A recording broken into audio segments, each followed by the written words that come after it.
స్తోత్రాలు నైనా, స్తోత్రాలు నైనా. ఆశ్చర్యకరుడా మీకు స్తోత్రాలు, స్తోత్రాలు, స్తోత్రాలు. అబ్రహాము దేవా, ఇస్సాకు దేవా, యాకోబుల దేవా నీకు స్తోత్రాలు నైనా, స్తోత్రాలు నైనా, స్తోత్రాలు నైనా. నైనా నైనా మీకు వందనాలు. ఇంతవరకు మమ్మల్ని కాచి కాపాడినందుకు మీకు స్తోత్రములు నైనా, స్తోత్రములు నైనా. యేసయ్యా మీకు స్తోత్రాలు, స్తోత్రాలు, స్తోత్రాలు, స్తోత్రాలు. యేసయ్యా మీకు స్తుతి, స్తుతి, స్తుతి, స్తుతి, స్తుతి, స్తుతి. స్తోత్రం, స్తోత్రం, స్తోత్రం, స్తోత్రం. యేసయ్యా మీకు వందనాలు, యేసయ్యా మీకు వందనాలు, యేసయ్యా మీకు స్తోత్రం. హల్లెలూయా. వెయ్యి కళ్ళతో వేవేకళ్ళతో వెచ్చి క్రీస్తు వధు సంగమందు నిలిచి ఉందుము. వెయ్యి కళ్ళతో వేవేల కళ్ళతో వెచ్చి క్రీస్తు వధువు సంగమందు నిలిచి ఉందుము. వెయ్యి నోళ్ళతో వేవేల నోళ్ళతో కూడి పరమ తండ్రి విందు పాడుకుందుము. వెయ్యి నోళ్ళతో వేవేల నోళ్ళతో కూడి పరమ తండ్రి విందు పాట పాడుకుందుము. ఎన్నెన్నో ఇంకా ఎన్నో మేలున్న దివ్య లోకమందు చిందులేసే పరమ యెరూషలేము చేరి కొత్త పాట పాడుదాం. పరమ తండ్రి చెంత చేరి విందు పాట పాడుదాం. ప్రాకారము గల నగరములోన శ్రేష్టమైన మహిమాశ్రయమందు తండ్రి కుమార పరిశుద్ధాత్మ ఆనందించెదము. దేవుని ముఖ దర్శనము విడువక అనుదినము అనుక్షణము అలయక ఆయన ఆలయమందే నిలిచి ఆరాధించెదము. ప్రాకారము గల నగరములోన శ్రేష్టమైన మహిమాశ్రయమందు తండ్రి కుమార పరిశుద్ధాత్మలో ఆనందించెదము. దేవుని ముఖ దర్శనము విడువక అనుదినము అనుక్షణము అలయక ఆయన ఆలయమందే నిలిచి ఆరాధించెదము. ఆశాలేమును తన వధువుగా మన సీయోను రాజు వరుడుగా స్తుతి గానాలు నవగీతాలు యుగ యుగాలు పాడాలిలే. ఆశాలేమును తన వధువుగా మన సీయోను రాజు వరుడుగా స్తుతి గానాలు నవగీతాలు యుగ యుగాలు పాడాలిలే.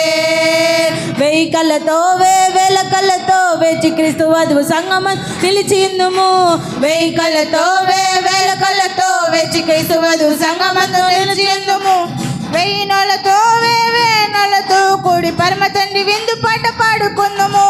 వెయ్యి నోళ్ళతో వేవేల నోళ్ళతో కూడి పరమ తండ్రి విందు పాట పాడుకుందుము.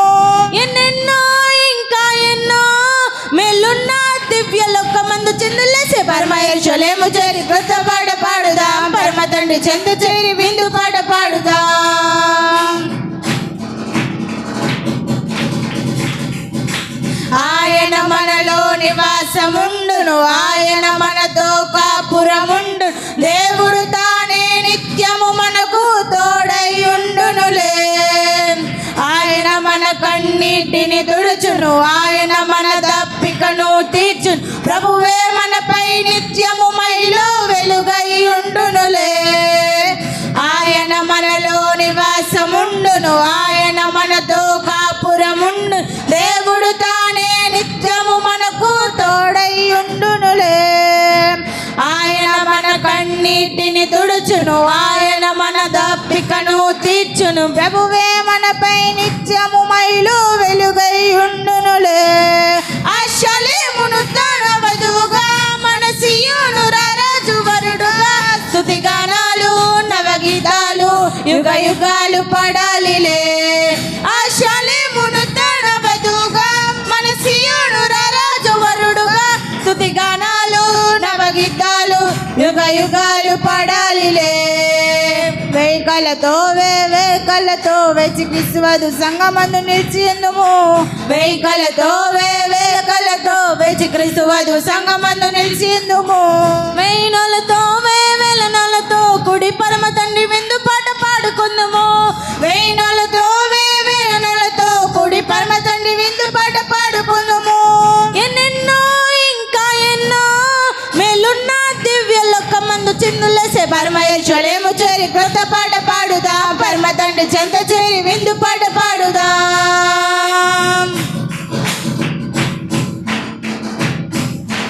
దుఃఖము లేని మరణము లేని ఆకలి తప్పులు లేని నూతన భూమి ఆకాశములో దేవుని సేవించెదము.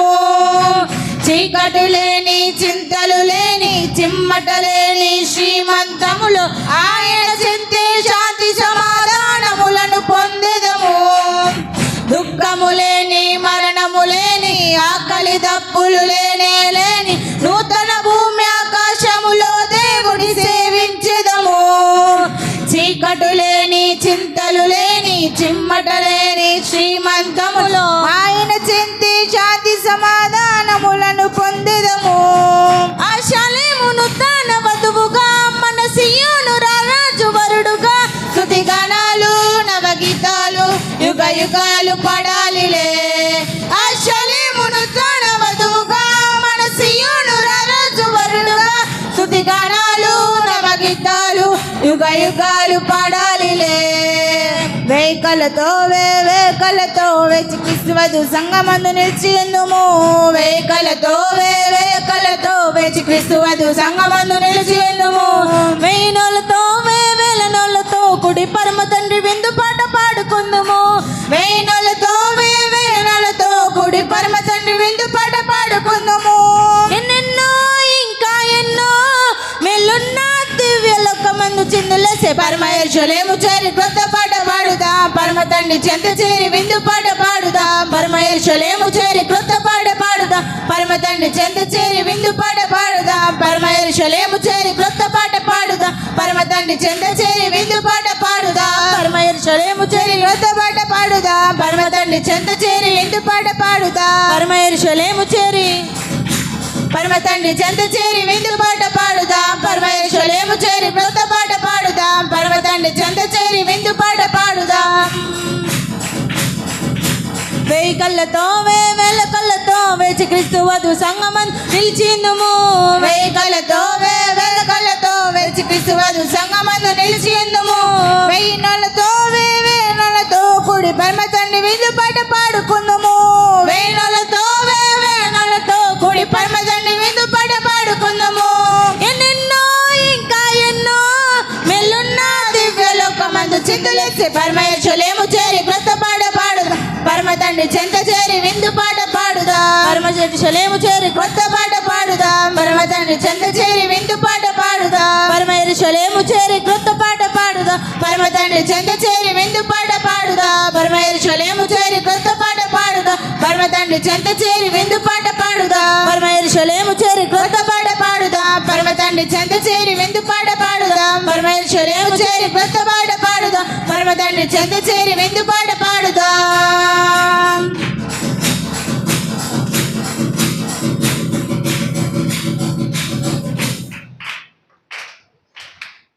ప్రార్థన చేసుకుందాం. పరిశుద్ధ ప్రేమ గల తండ్రి, నీ ఘనమైన శ్రేష్టమైన నామమును బట్టి నీకు లెక్కలేని స్తోత్రాలు చెల్లించుకున్నాం నా తండ్రి. ఈ విధంగా మేము సజీవంగా ఉండి నిన్ను ఆరాధించడానికి నువ్వు చూపిస్తున్న కృపకై నీకు కోట్లాది స్తోత్రాలు చెల్లించుకున్నాం నా తండ్రి. యేసయ్యా, ఈరోజు పాటల్లో తోడుకున్నావు, ఆరాధనలో తోడుకున్నావు నా తండ్రి. యేసయ్యా, వాక్య పరిచయంలో తోడుకున్నాను ప్రభా. యేసయ్యా, నీ దాసుని క్షేమంగా తీసుకురండి ప్రభా. యేసయ్యా, నీ దాసుని ద్వారా ప్రభా నాతో మాతో అందరితో మీరే ముఖాముఖిగా మాట్లాడమని ప్రార్థిస్తున్నాను నా తండ్రి. యేసయ్యా, కూడికలో అందరూ ప్రభా ఆశీర్వాదాలు తీసుకువెళ్ళడానికి మీరే సహాయం చేయండి. యేసయ్యా, నీకు వందనాలు. ఈరోజు వచ్చిన నీ మందిరానికి వచ్చిన ప్రతి ఒక్క బిడ్డని మీరే ఆశీర్వదించమని ప్రార్థిస్తున్నాను ప్రభా. యేసయ్యా, నీకు వందనాలు ప్రభా. యేసయ్యా, ఎవరైతే అనారోగ్యంతో ఉన్నారో వారందరినీ మీరే ముట్టి స్వస్థపరచమని ప్రార్థిస్తున్నాను ప్రభా.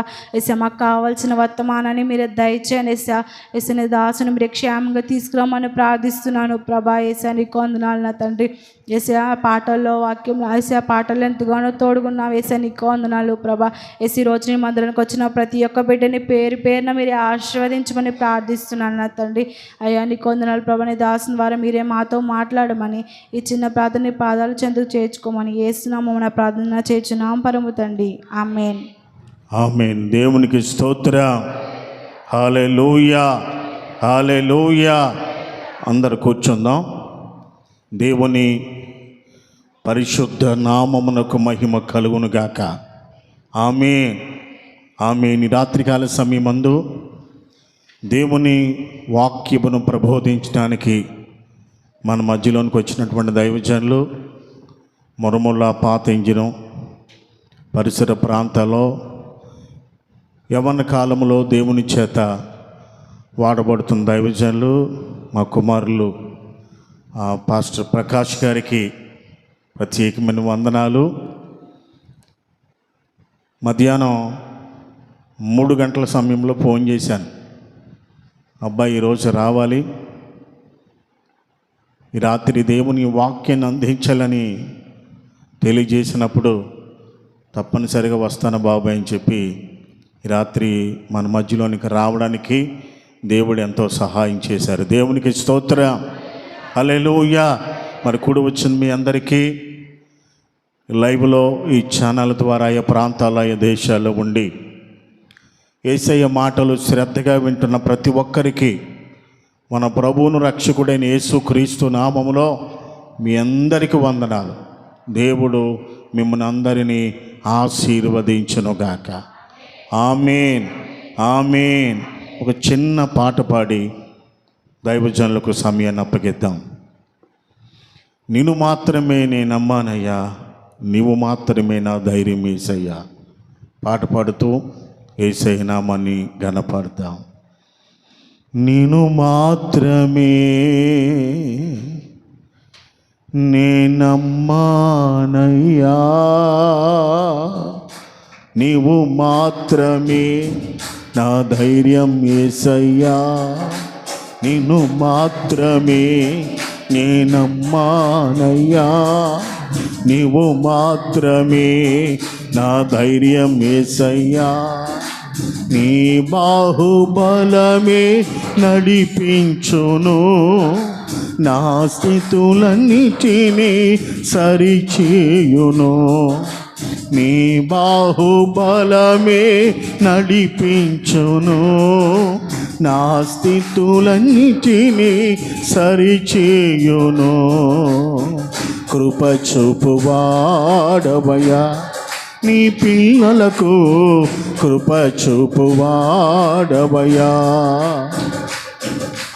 నిన్ను మాత్రమే నేను నమ్మానయ్యా, నీవు మాత్రమే నా ధైర్యం యేసయ్యా. పాడదామా?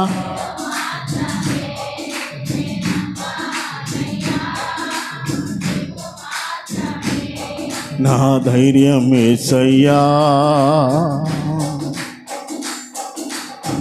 నీవు సెలవీయగా కలుగనిదేముంది, వాక్కును పంపగా జరుగనిదేముంది. నీవు సెలవీయగా కలుగనిదేముంది, వాక్కును పంపగా జరుగనిదేముంది. సకలము నీదేనయ్యా శ్రీమంతుడా, స్తుతి నీకు పాడెదనయ్యా. సకలము నీదేనయ్యా శ్రీమంతుడా, స్తుతి నీకు పాడెదనయ్యా. సమకూర్చువాడవయ్యా, నీ పిల్లలకు సమకూర్చువాడవయ్యా. నిన్ను మాత్రమే నేను నమ్మానయ్యా, నీవు మాత్రమే నా ధైర్యం యేసయ్యా. పాడదాం చప్పట్లు కొడుతూ.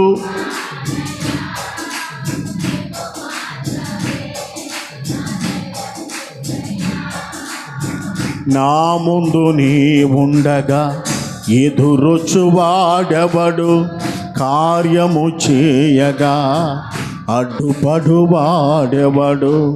నా ముందు నీ ఉండగా ఎదురొచ్చువాడెవడు, కార్యము చేయగా అడ్డుపడువాడెవడు.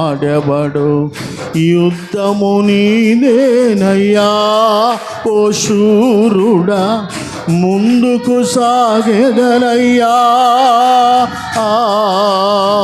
యుద్ధము నీదేనయ్యా ఓ శూరుడా, ముందుకు సాగెదనయ్యా. బలమిచ్చువాడవయ్యా, నీ పిల్లలకు బలమిచ్చువాడవయ్యా. నిన్ను మాత్రమే నేనమ్మానయ్యా, నీవు మాత్రమే నా ధైర్యం యేసయ్యా. పాడదాం.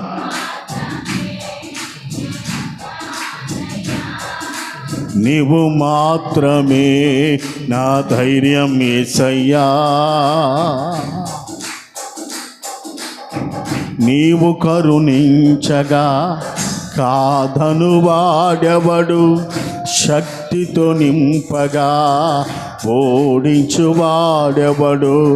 నీవు కరుణించగా కాదను వాడెవడు, శక్తితో నింపగా ఓడించువాడెవడు. సాయము నీదేనయ్యా సహాయకుడా, నీలో దాగెదనయ్యా. సాయము నీదేనయ్యా సహాయకుడా, నీలో దాగెదనయ్యా. బలమిచ్చువాడవయ్యా, నీ పిల్లలకు బలమిచ్చువాడవయ్యా. నిన్ను మాత్రమే నేనమ్మానయ్యా, నీవు మాత్రమే నా ధైర్యం యేసయ్యా. పాడదామా చప్పట్లు కొడుతూ? అవునేసయ్యా, ఆమేన్. నీవు మాత్రమే నా ధైర్యం యేసయ్యా. నీ బాహుబలమే నడిపించును, నా స్థితులన్నిటినీ సరిచేయును. నీ బాహుబలమే నడిపించును, నా స్థితులన్నిటినీ సరిచేయును. కృప చూపువాడవయ్యా, నీ పిల్లలకు కృప చూపువాడవయ్యా.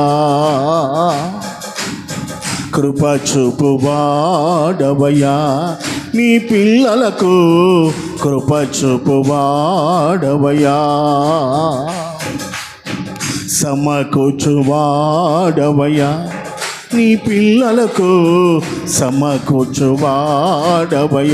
జయమిచ్చువాడవయ్యా, జయమిచ్చువాడవయ్యా, నీ పిల్లలకు జయమిచ్చువాడవయ్యా. బలమిచ్చువాడవయ్యా, బలమిచ్చువాడవయ్యా, నీ పిల్లలకు బలమిచ్చువాడవయ్యా. నిన్ను మాత్రమే నేనమ్మానయ్యా, నీవు మాత్రమే నా ధైర్యం యేసయ్యా. నిన్ను మాత్రమే నేనమ్మానయ్యా, నీవు మాత్రమే నా ధైర్యం యేసయ్యా. నీవు మాత్రమే నా ధైర్యం యేసయ్యా. నిన్ను మాత్రమే నమ్మానయ్యా, నీవు మాత్రమే మా ధైర్యం యేసయ్యా. నీవు మాత్రమే మా ధైర్యం యేసయ్యా. నీవు మాత్రమే మా ధైర్యం యేసయ్యా. నీవు మాత్రమే మా ధైర్యం యేసయ్యా. నీవు మాత్రమే మా ధైర్యం యేసయ్యా. పరమ తండ్రి, నీ కుమారుడిని పక్షంగా నిలబడి నీ మాటలు అందించచ్చు ఉండగా, నీ దాసుని నోట నీ మాటలు ఉంచి నీ చేతి నీడలో కప్పి, నీ చేతులు ఒక బలమైనటువంటి పాత్రగా బాణముగా నీ కుమారుని వాడుకోండి. సంఘానికి లైవ్లో అనేక మంది వాక్యాన్ని వింటూ ఉండగా వారందరికీ కావలసిన అద్భుతమైన వాక్యం చేత నీ కుమారుని నీ ఆత్మ చేత నీ శక్తి చేత నింపి బలపరిచి మా అందరితో మాట్లాడండి. యేసు నామములో ప్రార్థించుచు ఉన్నాను పరమ తండ్రి, ఆమేన్, ఆమేన్. అందరూ చప్పట్లు కొడుతూ యేసే నామాన్ని స్తుతిద్దాం. ఈ రాత్రి దేవుని వాక్యాన్ని ప్రబోధించడానికి మన మధ్యలోనికి వచ్చిన దైవజనులు ప్రకాష్ గారికి సమయాన్ని అప్పగిస్తూ ఉన్నాను. వారు వస్తూ ఉండగా యేసయ్యకు చప్పట్లు కొడుతూ యేసయ్యను మహిమ పరుస్తూ వారిని ఆహ్వానిద్దాం. పరిశుద్ధాత్మ దేవుడు మనందరితో మాట్లాడునుగాక. ఆమేన్.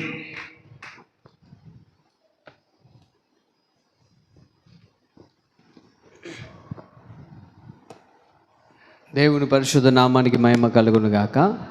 సంతోషం కలిగిన వారందరూ రెండు చేతుల పైకెత్తి దేవాతి దేవునికి స్తోత్రం చెల్లిందా. హల్లెలూయా. ఈ రాత్రి దేవుడు నాకు ఇచ్చిన విలువైన ఈ సమయాన్ని బట్టి నేను ఎంతగానో ప్రభుని స్తుతిస్తూ ఉన్నాను. నన్ను ప్రేమతో ఈ స్థలానికి ఆహ్వానించినటువంటి ప్రియులు మా యొక్క బాబాయ్ గారు, దైవజనులు జాన్ ట్రాయ్ గారికి, అదేవిధంగా అమ్మగారికి, వారి కుటుంబీకులకు ప్రభు పేట నా హృదయపూర్వకమైన వందనాలు తెలియపరుస్తున్నాను. నన్ను ప్రేమించి ఈ రాత్రి దేవుని యొక్క వాక్యాన్ని ఈ ప్రత్యేకమైనటువంటి కూడికలో అందించాలి అని తెలియపరిచినప్పుడు ఈ రాత్రి నేను మీ మధ్యకు రావడానికి ప్రభు కృప చూపారు. ఈ రాత్రి చేరి వచ్చిన మీ అందరిని బట్టి ప్రభుని స్తుతిస్తూ మీ అందరికీ నా హృదయపూర్వకమైన వందనాలు. దేవుడు మిమ్ములను మీ కుటుంబాలను దీవించును గాక. ఆమేన్. హల్లెలూయా. ఈ రాత్రి ఏర్పాటు చేయబడిన ప్రత్యేకమైన కూడిక దైవజనులకు దేవుడు ఇచ్చినటువంటి ప్రేరేపణ బట్టి ప్రభు బల్ల ఆరాధనకు ముందుగా శుక్రవారం రాత్రి, శనివారం రాత్రి ప్రభు సన్నిధిలో ప్రత్యేకంగా దేవుని యొక్క వాక్యము ద్వారా దర్శించబడి ప్రతి ఒక్కరు కూడా ఆత్మీయ జీవితాన్ని దేవుని సన్నిధిలో ఒక ప్రత్యేకమైనటువంటి రీతిగా వారి యొక్క జీవితాలను దేవునికి ఏ విధముగా ఎట్టి విధముగా ఉన్నాయో అన్నట్లుగా పరీక్షించుకోవడానికి ఏర్పాటు చేయబడినటువంటి కూడికలలో ప్రతి ఒక్క కుటుంబము పాలు పొంది దీవించబడాలి అని ప్రభువునందు నేను ఆశిస్తూ ఉన్నాను. దేవునికి స్తోత్రం కలుగునుగాక. ఇట్టి గొప్ప ధన్యతను, ఇట్టి గొప్ప సమయాన్ని ప్రభు మీకు అనుగ్రహించిన విధానాన్ని బట్టి మీరెంతగానో ప్రభు సన్నిధిలో ఆనందించాలి. దేవునికి స్తోత్రం. దైవజనులకు మీ మీద ఉన్నటువంటి ఒక ప్రత్యేకమైనటువంటి శ్రద్ధ మిమ్ములను ఇంకను ఆత్మీయ జీవితంలో నడిపించాలి అని ఈ చివరి దినాల్లో, అంచె దినాల్లో, కడవరి దినాల్లో ప్రభు కొరకు మీరు ఒక ప్రత్యేకమైనటువంటి సాధనముగా నిలవబడాలని దైవజనుల యొక్క ఆశ ఈ రాత్రి మీ అందరిలో కూడా కనిపిస్తూ ఉంది. దేవునికి స్తోత్రం కలుగునుగాక. హల్లెలూయా. కాబట్టి ప్రియమైన దేవుని బిడ్డలారా, దేవుని సన్నిధిలో మీరందరూ కూడా చాలా ప్రత్యేకంగా దేవుని యొక్క వాక్యం ఎరిగిన వాళ్ళు, వాక్య అనుభవంలో నడుస్తున్నవారు. ఎందుకంటే మీ దైవజనులు అనేక చోట్ల దేవుని చేత బహుబలముగా వాడబడుచు చక్కటి వాక్య జ్ఞానము కలిగిన వారిగా దేవుని సన్నిధిలో దేవుడిచ్చినటువంటి సమయంలో దేవుని కొరకు సంఘాలను బలపరుస్తూ, ఆత్మీయ జీవితాలను బలపరుస్తూ అనేకమైనటువంటి వర్తమానాలు ప్రభు సన్నిధిలో ప్రార్థించి ఆ యొక్క ప్రార్థించినటువంటి మీదట ప్రభు ఆ సంఘానికి ఏదైతే బయలుపరుస్తాడో, ఈ సంఘానికి ఏదైతే బయలుపరుస్తాడో ఆ మాటలను వారి ద్వారా అనేక చోట్ల ప్రభు ఒక గొప్ప స్వరముగా వారిని వాడుకుంటున్న విధానాన్ని బట్టి సంఘముగా మీరందరూ ఎంతగానో ప్రభు సన్నిధిలో ఆనందించాలి. దేవునికి స్తోత్రం. హల్లెలూయా. అతి మీ మధ్యలోకి నేను రావడానికి ప్రభు నాకు ఇచ్చిన ఈ గొప్ప సమయాన్ని బట్టి ప్రభు నందు ఆనందిస్తూ, అందరికీ తెలిసిన విషయమే, అందరికీ చిరపరిచితమైనటువంటి వాక్యమే, కొద్ది క్షణాలు దేవుని సన్నిధిలో దేవుడు నాకు ఇచ్చిన ఆలోచన బట్టి కొన్ని మాటలు నేర్చుకుని ప్రార్థన చేసుకుందాం. పరిశుద్ధ గ్రంథము తెరచి యోహాను సువార్త 15వ అధ్యాయము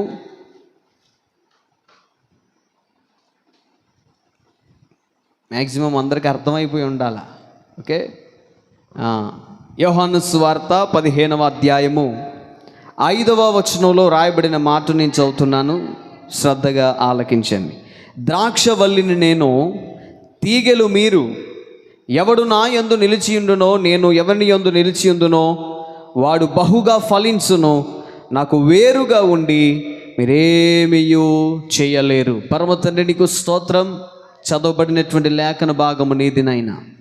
నిలబడిన వాడను, అల్పుడును, అయోగ్యుడును నీ పక్షాన నిలబడడానికి నీవు నాకు ఈ రాత్రి ఇచ్చినటువంటి గొప్ప భాగ్యాన్ని బట్టి నేను స్తుతిస్తూ, నీ పక్షాన నిలబడి చదవబడిన మాటల ద్వారా నీ పాఠాలు నేర్చుకుంటూ ఉంటుండగా ఈ రాత్రి ప్రత్యేకంగా నీ స్వరాన్ని ఇక్కడున్న మా అందరికీ వినిపింప చేయమని ప్రార్థన చేస్తూ ఉన్నాను. నన్ను మీ చేతులకు అప్పగిస్తూ ఉన్నాను. ఇక్కడున్న బిడ్డలను మీ చేతులకు అప్పగిస్తున్నాను. సమయాన్ని మీ చేతులకు అప్పగిస్తూ ఉన్నాను. అయ్యా, మీ ఆధీనములోనే మమ్మల్ని నడిపించి నీ పాఠాలు మాకు నేర్పించమని, మీరు మాతో మాట్లాడమని ప్రభు పేరట ప్రభు నిన్ను అడుగుతూ ఉన్నాను.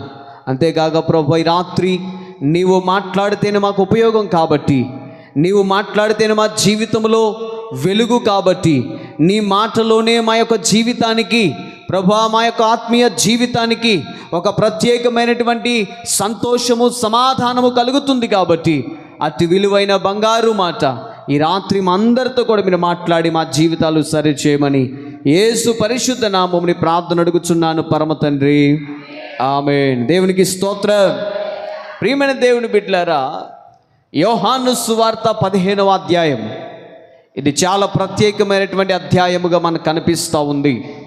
ఎందుకు ఇది ప్రత్యేకమైనటువంటి అధ్యాయంగా మనకు కనిపిస్తుంది అనంటే, ఈ అధ్యాయములో ప్రభు అయిన యేసు క్రీస్తు వారికి ఈ లోకంలో ఉన్నటువంటి దేవుని చేత పిలువబడినటువంటి దేవుని పిల్లలమైనటువంటి మనకు మధ్య ఉన్నటువంటి ఒక సంబంధాన్ని గురించి ఆయన స్పష్టంగా ఈ అధ్యాయములో మాట్లాడుతూ వస్తూ ఉన్నాడు. అయితే ఈ అధ్యాయంలో ఉన్నటువంటి విషయాలు గురించి నేను ఏది మాట్లాడాలి అని అనుకోవట్లేదు, కానీ చదవబడినటువంటి ఒక మాట, ఆ మాటలో ఉన్నటువంటి కొన్ని విషయాలను ఈ రాత్రి మనమందరము కలిసి నేర్చుకోవాలని ప్రభునందు ఆశిస్తూ ఉన్నాను. దేవునికి స్తోత్రం.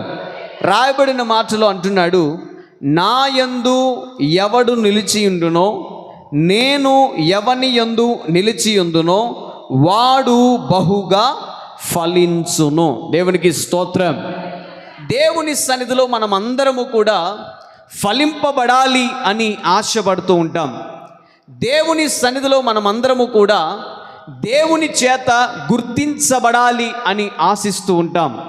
దేవుని సన్నిధిలో మనము దేవుని యొక్క సన్నిధిలో జీవిస్తుంటున్నటువంటి మనమందరము కూడా మన ఆత్మీయ జీవితంలో ఒక ఫలించేటువంటి వ్యక్తిగా, ఫలభరితమైనటువంటి వ్యక్తిగా, దేవుని కొరకు మన ఆత్మీయ జీవితాన్ని కాపాడుకుంటూ దేవుని కొరకు బ్రతకాలి అని ఒక ఆశతో మనము ప్రభు సన్నిధిలో ఉంటూ వస్తూ ఉంటాం. అయితే ఈ రాత్రి దేవుడు మనకు జ్ఞాపకం చేస్తుంటున్నటువంటి మాట ఏంటంటే, మీరు ఫలించాలి అనంటే నేను నీ యందు నిలిచి ఉండాలి, నీవు నా యందు నిలిచి ఉండాలి. దేవుడికి స్తోత్రం కలుగును గాక. అంటే నీవు నా మాట వినాలి, నీవు నాతో నడవాలి, నీవు నాలో జీవించాలి. అదే విధముగా నేను కూడా నీతో ఉంటా, నీతో నడుస్తా, నీ మాట ఆలకిస్తా, నిన్ను ఆత్మీయంగా నడిపిస్తా, నిన్ను దైవ జ్ఞానముతో నడిపిస్తా, నిన్ను ఆశీర్వదిస్తా, నిన్ను ఫలించే వ్యక్తిగా నేను చూసుకుంటా అని ప్రభు ఈ రాత్రి మనకి వాగ్దానం చేస్తున్నాడు. దేవునికి స్తోత్రం కలుగును గాక. హల్లెలూయా. ప్రియమైన దేవుని బిడ్డలారా, మన జీవితంలో ఆత్మీయముగా ఫలింపబడకపోతే ఒక రోజున ప్రభువు రాబోతుంటున్నటువంటి క్షణాన మనము ఎవరో కూడా తెలియదు అని చెప్తాడు ఆయన. కారణం ఏమిటంటే, ఆయన యందు మనము ఫలించేవారిగానే ఉండాలి. అందుకే తర్వాత మాటలో కూడా ఆయన అంటున్నాడు కదా, నేను ఎవని యందు నిలిచిన వాడు బహుగా ఫలించును, నాకు వేరుగా ఉండి మీరేమీ చేయలేరు. 6వ వచనం, ఎవడైనను నా యందు నిలిచి ఉండని ఎడల వాడు తీగవలే బయట పారవేయబడును. దేవునికి స్తోత్రం కలుగును గాక. ప్రభు మన నుండి కోరుకుంటుంది ఏంటో తెలుసా? మనము ఆయనలో ఫలించే వారిగా ఉండాలి. స్తోత్రం చెప్పండి. ఎలా ఉండాలి? మనం ఆయనలో ఫలించే వారిగా ఉండాలి. దీనికి ఒక ఉదాహరణ ప్రభువైన యేసుక్రీస్తు వారు ఒక ఉపమానాన్ని తెలియచేస్తారు. లూకా సువార్త 13వ అధ్యాయములో ఒక ప్రత్యేకమైనటువంటి ఉపమానము అక్కడ మనకు కనబడుతుంది. ఏమిటి ఆ ఉపమానము అనంటే, ప్రభువైన యేసుక్రీస్తు వారు తన శిష్యులతో తెలియపరుస్తున్నటువంటి ఒక ఉపమానం. అదేమిటో తెలుసా? ఒక తోటమాలి ద్రాక్ష చెట్టులను నాటించుకొని ఉన్నాడు. అయితే ఆ ద్రాక్ష తోటలో ఒక స్పెషల్గా ఒక ప్రత్యేకమైన అంజూరపు చెట్టు కూడా దాన్ని నాటించాడు. అయితే ఆ యొక్క తోటమాలి నాటించినటువంటి ఆ విలువైనటువంటి ద్రాక్ష తోటలో ఆ యొక్క ప్రత్యేకమైనటువంటి అంజూరపు చెట్టును గూర్చి ఇక్కడ ఈ ఉపమానాన్ని ప్రభువైన యేసుక్రీస్తు వారు తెలియపరుస్తూ ఉన్నారు. దేవునికి స్తోత్రం కలుగును గాక. హల్లెలూయా. అయితే ప్రియమైన దేవుని బిడ్డలారా, ఆ ఉపమానంలో చాలా స్పష్టంగా కొన్ని విషయాలు ప్రభువు అక్కడ మాట్లాడుతూ వస్తూ ఉన్నారు. అది చదివితే 6వ వచనం, మరియు ఆయన వారితో ఈ ఉపమానము చెప్పాను, ఒక మనుష్యుని ద్రాక్ష తోటలో అంజూరపు చెట్టు ఒకటి నాటబడి ఉండెను. అతడు దాని పండ్ల వెదక వచ్చినప్పుడు ఏమీ దొరకలేదు గనుక అతడు, ఇదిగో 3 ఏండ్ల నుండి నేను ఈ అంజూరపు చెట్టును పండ్ల వెదక వచ్చుచున్నాను, కానీ ఏమీ దొరకలేదు. దీనిని నరికివేయుము, దీని వలన ఈ భూమియు ఎలా వ్యర్థమైపోవాలనని ద్రాక్ష తోటమాలితో చెప్పాను. అయితే వాడు, అయ్యా, నేను దాని చుట్టూ త్రవ్వి ఎరువు వేయ మట్టుకు ఈ సంవత్సరము కూడా ఉండనిమ్ము, అది ఫలించినా సరి, లేని ఎడల నరికించి వేయమని అతనితో చెప్పాను. దేవునికి స్తోత్రం. ఇక్కడ చాలా ప్రత్యేకమైనటువంటి ఉపమానాన్ని మనము చూస్తూ ఉన్నాం. ఏమిటా ఉపమానము? ఒక ద్రాక్ష తోట ఉంది. ఆ ద్రాక్ష తోట ఎంతగానో ఫలించేటువంటి తోటగా కనబడతా ఉంది. అయితే ఆ ద్రాక్ష తోటలో ఒక అంజూరపు చెట్టు కూడా నాటించబడింది. అయితే నాటించబడినటువంటి అంజూరపు చెట్టును గూర్చి మనం ఆలోచన చేస్తే అది 3 ఏండ్ల నుండి, అంటే అది నాటించబడినటువంటి దినముల నుండి కూడా దానిని తోటమాలి లేక తోట యజమానుడు ఇరువురు కూడా దాన్ని అబ్జర్వ్ చేస్తూ ఉన్నారు. దాన్ని అబ్జర్వ్ చేస్తూ ఉంటున్నటువంటి సమయంలో ఎప్పుడు చూసినా కానీ దాని నుండి ఒక ఫలము అనేది కూడా కనబడకుండా అది తోటమాలికి తోట యజమానుడికి నిత్యము కూడా నిరాశనే మిగులుతూ వస్తుంది. దేవునికి స్తోత్రం కలుగును గాక. సాధారణంగా మనం కూడా చూడండి, మన ఇంటి దగ్గర ఏదైనా ఒక చెట్టును నాటినప్పుడు ఆ చెట్టు నుండి ఏదైనా అది ఎదిగి ఫలించి ఏదైనా ఒక ఫలాన్ని కనుక ఇస్తే దాన్ని చూసి మనం ఎంతగానో ఆనందిస్తూ ఉంటాం. దేవునికి స్తోత్రం. ఒక మామిడి చెట్టు కావచ్చు, లేకపోతే ఒక బొప్పాయి కావచ్చు, లేదా మన ఇంటి దగ్గర ఒక జామకాయ చెట్టు కావచ్చు, ఏదైనా ఒక చెట్టుని మనం ఇంట్రెస్ట్గా దాన్ని పాతినప్పుడు దాని నుంచి మనం ఏం ఆశిస్తామో తెలుసా? అది ఒక రోజున నన్ను సంతోషపరిచే విధంగా ఒక ఫలాన్నైనా నాకు ఇస్తాది అని ఆశిస్తాం. దాని కొరకు ఎదురు చూస్తాం, దాని కొరకు దానికి నీళ్లు పోస్తాం, దాని కొరకు దాన్ని చుట్టూ ఎరువు పోస్తూ ఉంటాం, దాన్ని క్షేమంగా దాని చుట్టూ ఒక కంచెను కట్టి ఏది కూడా దాన్ని పాడు చేయకుండా, ఏది కూడా దాన్ని నాశనము చేయకుండా ఎంతగానో దాన్ని కాపాడుతూ వస్తూ ఉంటాం. కారణం ఏంటో తెలుసా? ఏదో ఒక రోజున దాని నుండి ఒక ఫలము నేను తింటాను, లేకపోతే ఒక ఫలాన్ని నేను చూస్తాను అనే సంతోషముతో దాని కొరకు మనం ఎదురు చూస్తూ ఉంటాం. అదే విధముగా ఈ తోట యజమానుడు ఆ యొక్క అంజూరపు చెట్టు, ఆ ద్రాక్ష తోట అంతటిలో కూడా దీనిని ప్రత్యేకంగా చూస్తూ ఉన్నాడు. ఏదైనా ఎప్పుడైనా ఒక ఫలం వస్తుందేమని ఎంత కాలము చూసినా కానీ దాని నుండి ఒక ఫలము రాకపోవడం ఈయన మనసుకు విసుగు రప్పించింది. దేవునికి స్తోత్రం కలుగును గాక. కారణం ఏంటో తెలుసండి? దానికి ఎరువు పోస్తున్నారు, దానికి నీరు పోస్తున్నారు, అన్నిటితో పాటు దానికి కూడా తీసుకోవాల్సిన జాగ్రత్తలు తీసుకుంటున్నారు. ఆ యొక్క అంజూరపు చెట్టు ఆ ద్రాక్ష తోటలన్నిటికంటే ఆ ద్రాక్ష చెట్లన్నిటికంటే స్పెషల్గా కనిపిస్తుందేమో.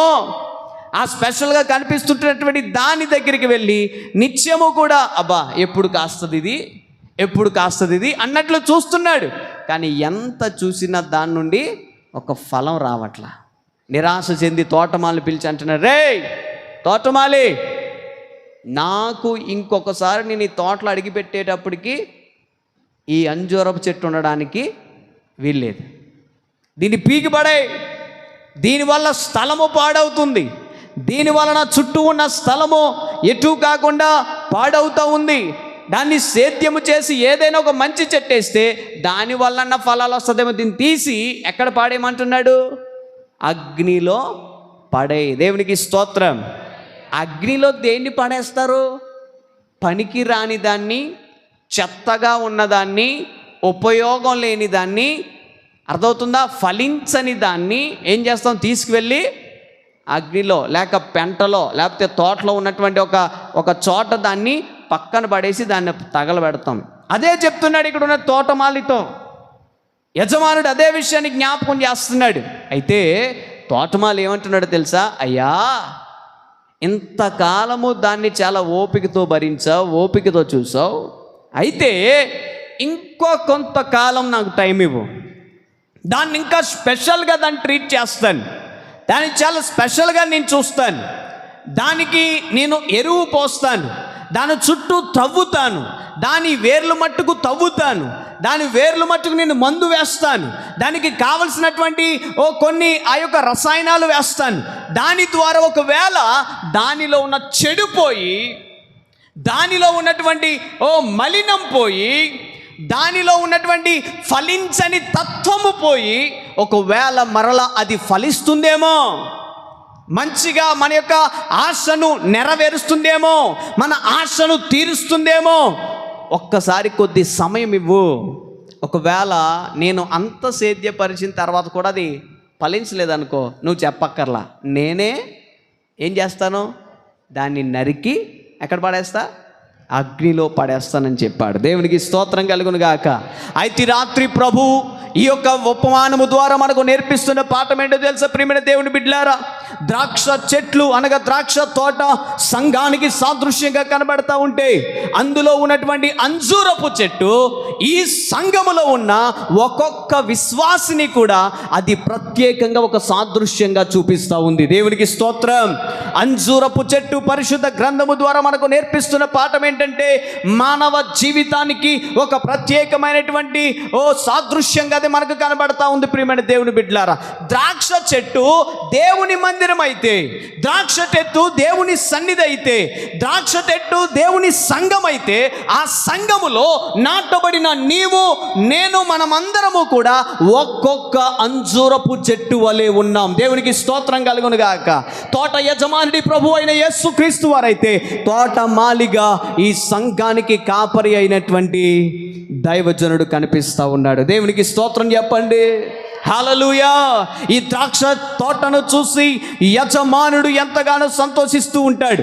ఈ ద్రాక్ష తోటను చూసి యొక్క తోటమాలి ఎంతో సంతోషిస్తూ ఉంటాడు. ఈ ద్రాక్ష తోట ఫలిస్తూ ఉంటే ఆనందిస్తూ ఉంటాడు. ఈ ద్రాక్ష తోట ఆ యొక్క యజమానుడు కంటికి ఇంపుగా కనిపిస్తూ ఉంటే, ఈ ద్రాక్ష తోట ఆత్మీయ జీవితంలో నడవబడుతూ ఫలిస్తూ దేవుని సన్నిధికి ఒక సంతోషకరమైనటువంటి సంఘముగా కనబడతా ఉంటే, ప్రభువు సంఘమును బట్టి ఎంతగానో పరమందు ఆనందిస్తూ ఉంటాడు. దేవునికి స్తోత్రం కలుగును గాక. హల్లెలూయా. అయితే ఈ ద్రాక్ష తోటలో నేనంటాను, మనమందరము కూడా ప్రత్యేకంగా నాటించబడిన ఒక్కొక్క అంజూరపు చెట్టు. ఒక మాట చెప్తున్నాను, జ్ఞాపకం ఉంచుకోండి.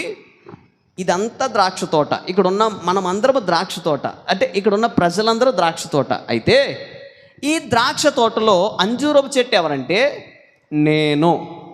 అర్థమవుతుందా? అంటే ఇప్పుడు నీవు అనుకోవాల్సిన విషయం ఏంటంటే, ఇది ద్రాక్ష తోట, నేనేమో అంజూరపు చెప్పాలి చెట్టు. దేవునికి స్తోత్రం. ఇది ద్రాక్ష తోట, నేను అంజూరపు చెట్టు. ఇందులో అంటే ఈ ద్రాక్ష తోటలో ప్రభు నన్ను ప్రత్యేకంగా నాటింప చేసిన అంజూరపు చెట్టును నేను. దేవునికి స్తోత్రం చెప్పండి. హల్లెలూయా. అర్థమవుతుందన్న వాళ్ళు స్తోత్రం చెప్పండి. ఈ ద్రాక్ష తోటలో నేను ఒక అంజూరపు చెట్టు. చెప్పాలి, నేను అంటే ఎవరికి వాళ్ళు, నేను ఒక అంజూరపు చెట్టు. అయితే ఒక మాట చెప్పనా, ఒక రోజున ఈ అంజూరపు చెట్టు దగ్గరికి ప్రభు అయిన యేసుక్రీస్తు వారు వచ్చి చూస్తాడు. ఈ అంజూరపు చెట్టు దగ్గరికి వచ్చి ఆయన చూచినప్పుడు మనలో ఆయనకు ఫలాలు కనిపించాలి. స్తోత్రం చెప్పండి. ఫలించే చెట్టుగా కనిపించాలి. సంతోషపరిచే, ఎవరిని? దేవుణ్ణి సంతోషపరిచే చెట్టుగా కనిపించాలి. అలా దేవుని సన్నిధిలో మనము ఫలించబడే వారిగా ఉన్నప్పుడు ప్రభువు మన యందు ఆనందిస్తాడు. దేవునికి స్తోత్రం కలుగును గాక. హల్లెలూయా. స్పష్టంగా చెప్తున్నాడు, ఫలించకపోతే ఎక్కడేస్తాడు? అది దానికి సాదృశ్యం ఏంటి? దేనికి సాదృశ్యం అగ్ని? చెప్పాలి. దేనికి సాదృశ్యం అగ్ని? నరకానికి సాదృశ్యం. మనము ఫలించే వారిగానే ఉండాలి. దేవునికి స్తోత్రం కలుగును గాక. హల్లెలూయా. చాలాసార్లు ఈ అంజూరపు చెట్లు ఫలించని స్థితిలో ఉన్నప్పుడు, ఈ అంజూరపు చెట్లో లోపము ఉన్నప్పుడు, ఈ అంజూరపు చెట్లో ఏదైనా మలినము చేరి, ఏదైనా పురుగు పట్టి, ఏదైనా పరిస్థితులు మారిపోయి ఫలించని స్థితిలో ఉన్నప్పుడు ప్రభువు తన యొక్క తోటమాలికి తెలియపరిచి ఆయన ద్వారా అనేకమైనటువంటి ఎరువులు, అనగా దేవుని వాక్యము ద్వారా అనేక ఎరువులు మనకి అందిస్తూ ఉంటాడు. సో ఎప్పుడైతే వాటిని, ఈ వేర్లు, ఈ అంజూరపు చెట్టుకు చెందిన ఈ వేర్లు ఎప్పుడైతే వాటిని స్వీకరిస్తాయో, ఎప్పుడైతే వాటిని గ్రహిస్తాయో, చెప్పనా, మనలో ఉన్నటువంటి మాలిన్యం పోయి, మనలో ఉన్నటువంటి చెడు పోయి, మనలో ఉన్నటువంటి దేవునికి ఇష్టము లేని లేక ఫలించకుండా మనలను ఆపుతున్నటువంటి ప్రతి విషయము తొలగిపోయి ఒక రోజున ప్రభు మన యందు ఆనందించే స్థితికి దైవజనుడు ద్వారా దేవుడు నడిపిస్తాడు. దేవునికి స్తోత్రం కలుగును గాక. హల్లెలూయా. కాబట్టి ప్రియమైన దేవుని బిడ్డలారా, ఈ రాత్రి ఈ ద్రాక్ష తోటలో ఉన్నటువంటి అంజూరపు చెట్టుగా ఉన్నటువంటి మనము ఏ విధంగా ఫలించాలి, ఎలా ఫలించాలి, ఏ ఫలాలు మనలో ఉండాలి అని మనం ఆలోచన చేస్తే చాలా స్పష్టంగా, చాలా విలువైనటువంటి, చాలా ఈజీ, అందరికీ తెలిసిన మాటలే. నేను ఏదో పెద్ద మర్మరాలు ఏం చెప్పట్లా, అందరికీ తెలిసిన విషయాలే చెప్తున్నా. ఈ రాత్రి తెలిసిన మాటలే, కానీ మనం ఏం చేస్తామో తెలుసా, వీటిని తెలిసినయే కదని పక్కన పడేస్తాం. కానీ తెలిసినటువంటి ఈ విలువైన విషయాలే మన ఆత్మీయ జీవితాన్ని కడతాయి. దేవునికి స్తోత్రం కలుగును గాక. హల్లెలూయా. మనము అంజూరపు చెట్టు వలె ఫలించాలి అని అంటే మనలో ఉండాల్సినవేంటో తెలుసా? దేవుని సన్నిధిలో అపోస్తలుడైన పౌలు గారు గలతీ సంఘానికి రాస్తూ 5వ అధ్యాయంలో చెప్తాడు కదా, మనలో ఆత్మ ఫలములు ఉండాలి. దేవునికి స్తోత్రం చెప్పండి. హల్లెలూయా, హల్లెలూయా. ఈ అంజూరపు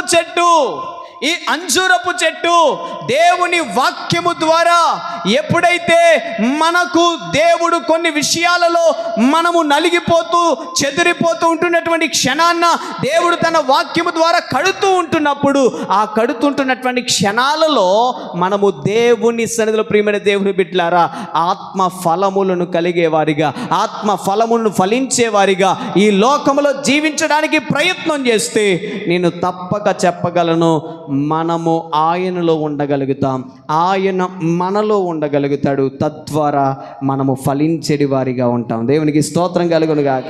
ఏంటి ఆత్మ ఫలాలు? ఏంటి? ప్రేమ, సంతోషము, సమాధానము, దీర్ఘశాంతము, దయాలత్వము, మంచితనము, విశ్వాసము, సాత్వికము, ఆశా నిగ్రహము. ఈ 9 ఆత్మఫలాలు, ఈ 9 ఆత్మఫలాలు ప్రతి ఒక్కరూ, అనగా దేవుని సన్నిధిలో ఉన్న ప్రతి అంజూరపు చెట్టులో ప్రభు ఒక్క రోజున చూడడానికి వస్తాడు. ఆయన వచ్చే సమయానికి ఈ 9 ఫలాలు మనలో కనిపించాలి. స్తోత్రం చెప్పండి. హల్లెలూయా. ఇప్పుడు నేనే కనుక అంజూరపు చెట్టు అయితే నా దగ్గరకు వచ్చేసి ఇలా చూస్తాడనమాట. ఇలా చూసే సమయానికి ఈ 9 ఫలాలు కనిపిస్తే నన్ను చూసిన యేసయ్య ఏం చేస్తాడు? సంతోషపడతాడు. స్తోత్రం చెప్పండి. నన్నే కాదు, నిన్ను కూడా అంతే. నిన్ను కూడా అలా చూస్తాడు ఆయన ఒకరోజు. నీ యొద్దకు వచ్చి అలాగే నిలబడి తేరి చూస్తాడు.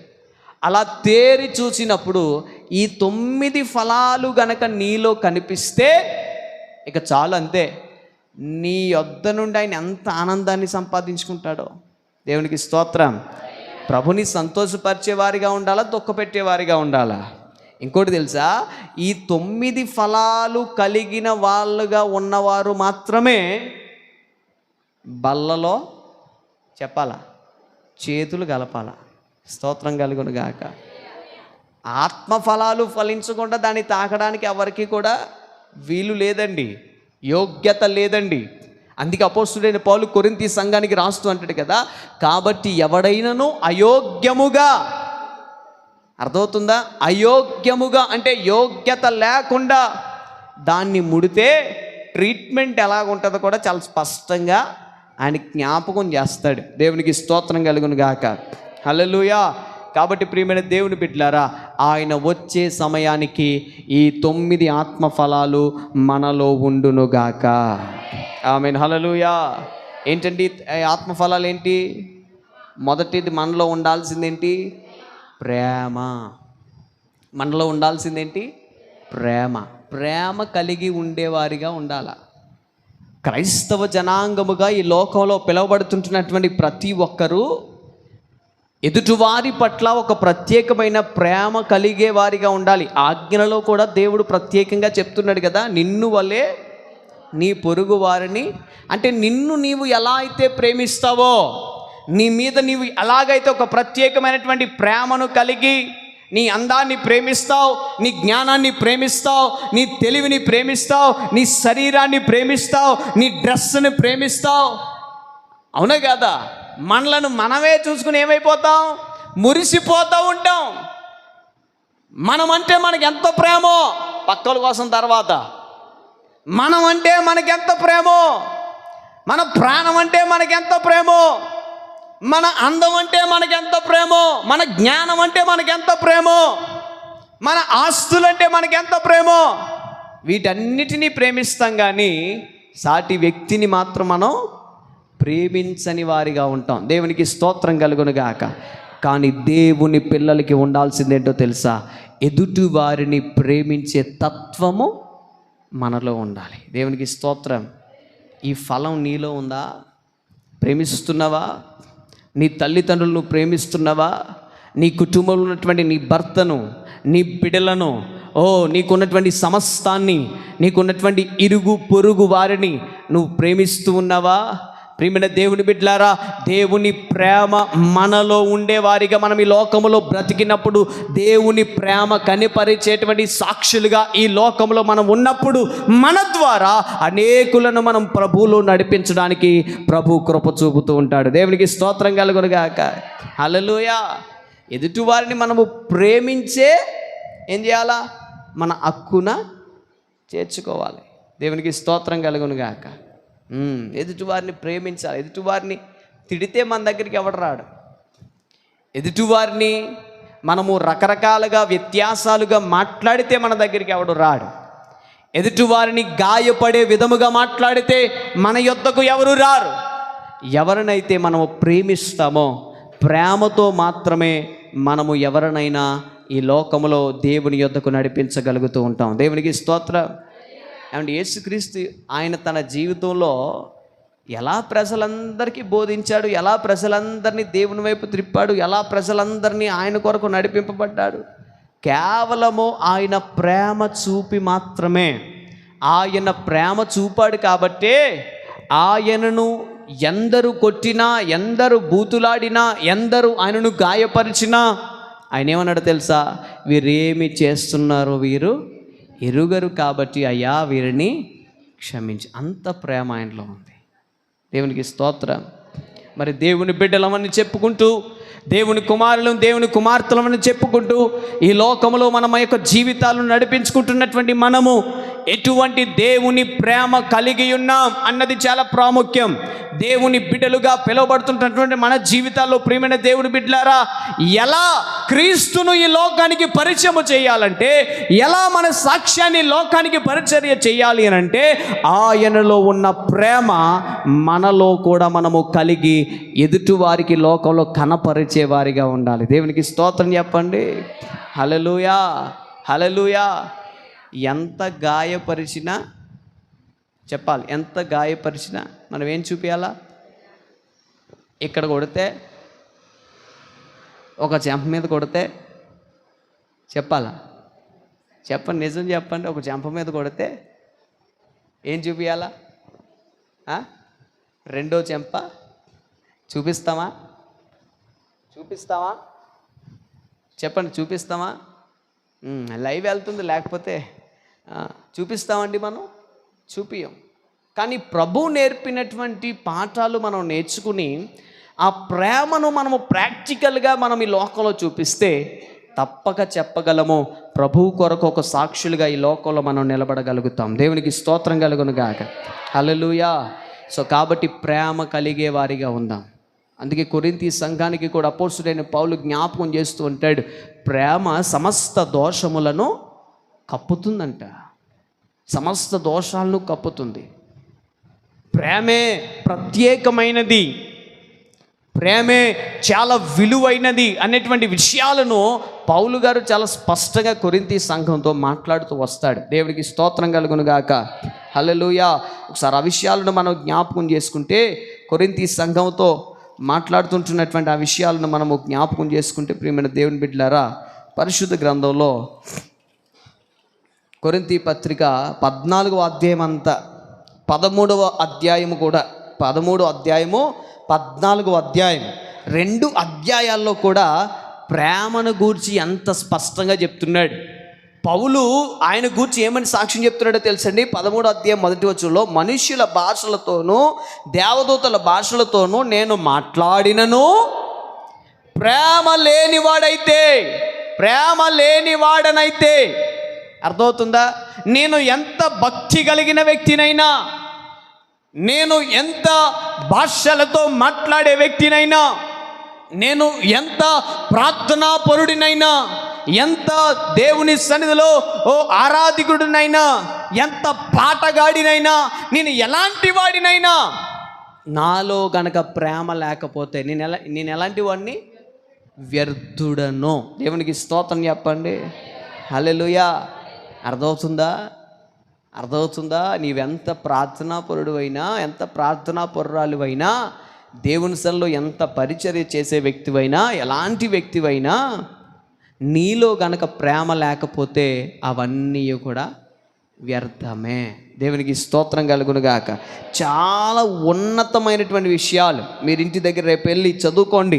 13వ అధ్యాయము 14వ అధ్యాయము. ఎందుకో తెలుసా? ప్రేమ ఏం చేస్తుందంట? 4వ వచనం, ప్రేమ దీర్ఘకాలము సహిస్తుంది, దయ చూపిస్తుంది, ప్రేమ మత్సరపడదు, ప్రేమ డంబముగా ప్రవర్తింపదు, అది ఉప్పొంగదు, అమర్యాదగా నడవదు, స్వప్రయోజనమును విచారించుకొనదు, త్వరగా కోపపడదు, అపకారమును మనస్సులో ఉంచుకొనదు, దుర్నీతి విషయమై సంతోషపడక సత్యమునందు సంతోషించును, అన్నిటినీ తట్టుకుంటుంది, అన్నిటినీ నమ్ముతుంది, అన్నిటినీ నిరీక్షిస్తుంది, అన్నిటినీ ఓర్చుకుంటుంది. ప్రేమ శాశ్వత కాలం ఉంటుంది. దేవునికి స్తోత్రం చెప్పండి. ఎంత గొప్పగా మాట్లాడుతున్నాడండి ఈయన పౌలు గారు. ప్రేమను గూర్చి ఎన్ని నిర్వచనాలు ఇస్తున్నాడు. ప్రేమకున్న స్వభావాలు ఏ విధంగా ఆయన జ్ఞాపకం చేస్తున్నాడు. ఆఖరిగా మాట్లాడిన విషయాలు జ్ఞాపకం చేసుకుంటే, ప్రేమ అన్నిటినీ తట్టుకుంటుంది, అన్నిటినీ ఓర్చుకుంటుంది. క్రైస్తవునికి ఆ లక్షణం, ఆ స్వభావం ఈ లోకంలో ఉండునుగాక. ఈ రోజున క్రైస్తవుల్లోనే ఇది కనబడడం లేదు. క్రైస్తవుని జీవితంలోనే ఇది కనబడడం లేదు. ఇది కనబడకపోతే ఒక రోజున ప్రభు అయిన యేసు క్రీస్తు వారు వచ్చి చూసినప్పటికీ ఈ ఫలము నీలో లేకపోతే ఆయన సంతోషిస్తాడా? విచారిస్తాడా? అయ్యో, నా కుమారుడు, నా కుమార్తెని పిలిపించుకుంటుంది, ఈమెలో ఏమీ లేదు, ప్రేమ అనే ఫలము లేదు. దేవునికి స్తోత్రం కలుగును గాక. తర్వాత ఏంటి? ప్రేమ సంతోషం. దేవుని సన్నిధిలో నిత్యము సంతోషించడి వారిగా ఉండాలి. ఆయన సన్నిధిలో ఎప్పుడైతే మనము నిత్యము నివసించడానికి ఇష్టపడతామో ఆయన సన్నిధిలోనే మనకు సంతోషము దొరుకుతుంది. దేవునికి స్తోత్రం కలుగును గాక. హల్లెలూయా. ఆయన సన్నిధి నుండి బయలు వెళ్ళినప్పటికీ, ఆయన సన్నిధిని విడిచి వెళ్ళేటప్పటికీ మనలో సంతోషం ఉండదు. ప్రియమైన దేవుని బిడ్డలారా, అందుకంటాడు, ప్రయాసపడి భారం మోస్తున్న సమస్త జనులారా నా యొద్దకు రండి, నేను మీకేమిస్తాను?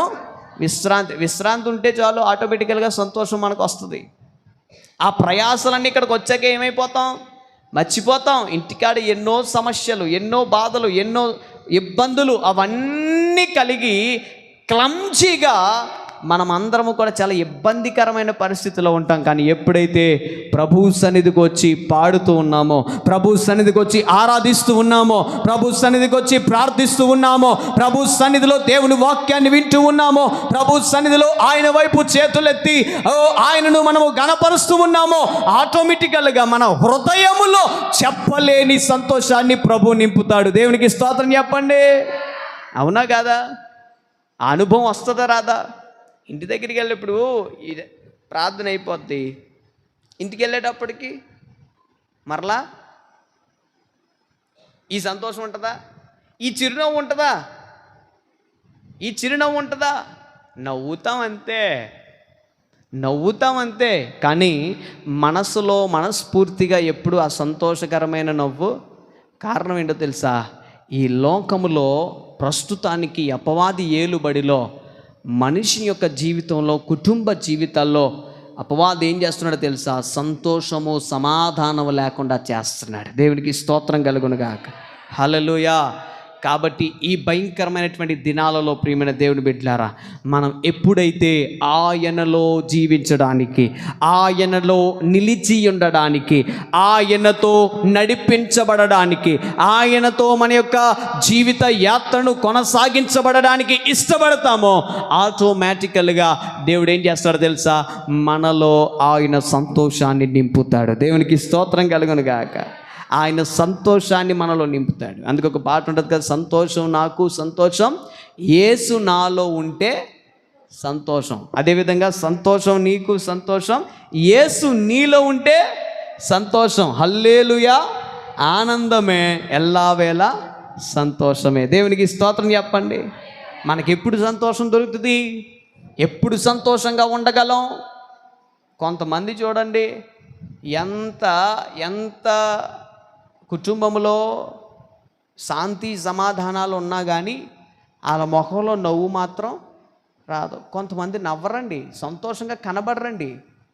కానీ క్రైస్తవుని ముఖం నేను అంటాను, ఎప్పుడు కూడా మా చర్చిలో అంటాను, క్రైస్తవుని ముఖం ఎప్పుడు కూడా తేజస్సు వలె ఏం చేయాలా? ప్రకాశింపబడాలి. దేవునికి స్తోత్రం. హల్లెలూయా. ఎందుకంటే మనలో ఎవరున్నారు? సంతోషాన్ని ఇచ్చే దేవుడు ఉన్నాడు. దేవునికి స్తోత్రం. అందుకే కానీ ముఖం మార్చుకుని కూర్చోకూడదు. కొంతమంది మందిరంలో కూడా ముఖం మార్చుకునే కూర్చుంటారు. ఎలాగో ఇంటికాడ అదే మన క్యారెక్టర్ అదే. కానీ దేవుని సన్నిధికి వచ్చాక కూడా ఏం చేస్తారు? ముఖం మార్చుకునే కూర్చుంటారు. నో, దేవుని సన్నిధిలో ఆనందించాలి. దేవునికి స్తోత్రం. కొంతమంది ఆరాధిస్తారు కానీ ఆరాధించే సమయంలో పాడరు, కదలరు, ఒక చప్పట్లు కొట్టరు, ఏమి చేయరు. ఏదో పెద్ద ఇల్లా కండలయ్యో కరిగిపోతాయి అన్నట్లుగా ఏళ్ళు ఎనర్జీ వేస్ట్ అయిపోద్దని కదలరు, మెదలరు, ప్రభువులో ఆనందించరు. మరి వీళ్ళ మొఖాలు ఏడుపు కొట్టు మొఖాల్లో లేకపోతే ఇంకెలాగుంటాయి? దేవునికి స్తోత్రం. నీవు ఎప్పుడైతే ప్రభువులో నీవు ఆనందించడానికి, ఆరాధించడానికి, సంతోషముతో, ఆత్మతో ఆయన సన్నిధిలో నీవు ఆయన యొక్క ఆత్మను అనుభవించడానికి ఇష్టపడతావో, ఆటోమేటికల్గా నా ప్రభువు నీ హృదయములో ఉన్న వేదన తొలగించి, నీ హృదయములో ఉన్న భారాన్ని తొలగించి, నీ హృదయములో ఉన్నటువంటి ప్రియమైన దేవుని దిగులను తొలగించి సంతోషముతో ఆయన నిన్ను నింపుతాడు. దేవునికి స్తోత్రం కలుగును గాక. హల్లెలూయా. అందుకే క్రైస్తవుడు దేనికి భయపడ్డు, ఎలాంటి పరిస్థితి ఎదురైనా నిలబడి దాన్ని తట్టుకుంటాడు. దేవునికి స్తోత్రం. సంతోషిస్తాడు. శ్రమ వచ్చినా సంతోషిస్తాడు, ఇబ్బందికరమైన పరిస్థితి ఎదురైనా సంతోషిస్తాడు. ప్రియమైన దేవుని బిడ్డలారా, మీ దైవజనులే ఉన్నారు. ఎన్ని ప్రతికూల పరిస్థితులు అయినా ఆయన మొహం ఎట్టుకుని ఉంటారా? ఎప్పుడు నవ్వుతూనే ఉంటాడు మా బాబాయ్. దేవునికి స్తోత్రం. ఎప్పుడు నవ్వుతూనే ఉంటాడు. నిజంగా ఆయనతో నేను చాలాసార్లు జర్నీ చేస్తుంటున్నప్పుడు ఆయన పరిస్థితికి, ఆయన మాట్లాడే మాటలకి, ఆయన పరిస్థితికి, ఆయన సంతోషానికి, ఆయన పరిస్థితికి, ఆయన ముఖంలో ఉన్నటువంటి ఆనందానికి అసలు ఈయనకే ఉన్నాయి బాధలు అనిపిస్తుంది. కానీ కారణం ఏంటో తెలుసా? ఆయన ఎప్పుడు కూడా ఆయనలో ఎవరికి స్థానం ఇస్తున్నాడో తెలుసా? యేసయ్యకు మాత్రమే. శ్రమలకి, కష్టాలకి, శోధనలకి ఏమాత్రం కూడా ఆయన బెదరక ఆయనలో యేసయ్యను అనగా సర్వశక్తి కలిగినటువంటి యేసయ్యను హృదయము నిండా నింపుకున్నాడు. కాబట్టి ఆ సంతోషమే ఆయన నడిపిస్తూ ఉంది. దేవునికి స్తోత్రం, హల్లెలూయా. అదే ఆయన ముఖంలో ఎప్పుడు చిరునవ్వు. సో మనలో ఎవరుండాలి? యేసయ్య ఉంటే మనకేం కలుగుతుంది? నిత్యము సంతోషమే, సమాధానం కలిగిన వారిగా ఉండాలి. చాలామంది సమాధానం లేకుండా, మనం మీ అయ్యగారు వాక్యం చెప్తున్నప్పుడు నేను విన్నాను, సమాధానము కూడా జీవితంలో ఒక ఆశీర్వాదం. గుర్తుందా, గుర్తులేదా మీకు? నాకైనా గుర్తుంది. దేవునికి స్తోత్రం, హల్లెలూయా. విన్నాను నేను మొన్న దైవజనులు వర్తమానాలు అప్పుడప్పుడు వింటూ ఉంటాను నేను. సమాధానము కూడా జీవితంలో ఒక నిజమేనండి. సమాధానం కలిగి ఉండడం కూడా జీవితంలో ఒక ఆశీర్వాదమే. ఆ ఆశీర్వాదము ఈ రోజున ప్రతి ఒక్కరికి ఉండాలి. ప్రతి కుటుంబంలో ఉండాలి, ప్రతి బంధుమిత్రుల మధ్య ఉండాలి, ప్రతి ప్రియమైన ఇరుగు పొరుగు వారి మధ్యలో ఈ సమాధానం అనేటువంటి ఆశీర్వాదము కలిగిన వారిగా ఉండాలి. సంఘములో కూడా సమాధానము కలిగిన ఆశీర్వాదం ఉండాలి. దేవునికి స్తోత్రం కలుగును గాక. సమాధానం కూడా లేకుండా వచ్చేసి ఏం చేస్తారు? ఎందులో పాలు పంపులు?